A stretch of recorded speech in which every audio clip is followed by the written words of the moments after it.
Malakas ang agos? Wala pala. Malakas pala ang agos mga katropa. Kaya konti lang ang nakuha ni Mang Ungil ngayon. So ito. Buksan natin itong malaking styro na to. Lagi mga katropa itong styro. Lagayan niya. Ayan o. So isa.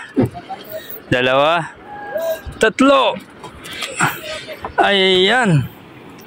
Ang laki.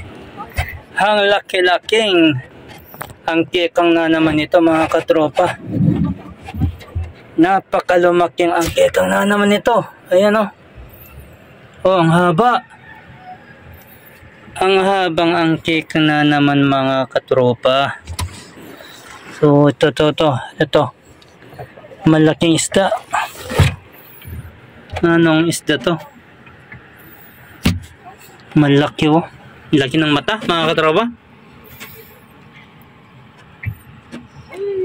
Anong isda to Mang Ungil? Yung kwan malaking mata? Ang kikang sir. Yung malaking mata? Kurapo sir. Ito?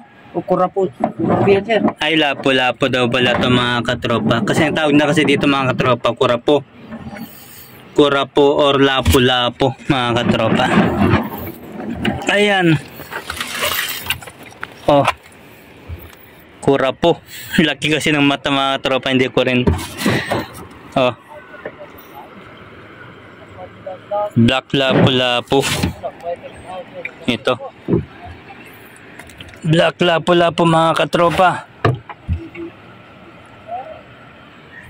Ayan. Napakalaki. Itong kwan na naman ang kekang. Ayan mga katropa. Alright. So, tingnan natin mamaya katropa kung ilang kilo lahat na naman ng mga to. Hirap mga Ungil pag mag-isa, no?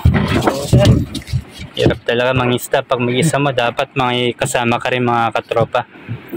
Kasi in case of emergency, at least may kasama ka pa rin na tutulong din sa'yo habang nasa sa laot ka.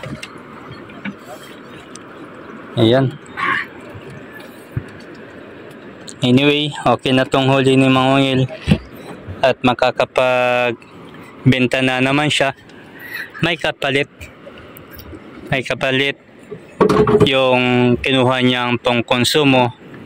2 galon na ginamit niya rito, bali 8 liters lahat yun na ginamit niya sa pagpapalaot. So may lalabas mamaya mga katropa kung magkano yung kikitain niya sa araw na to.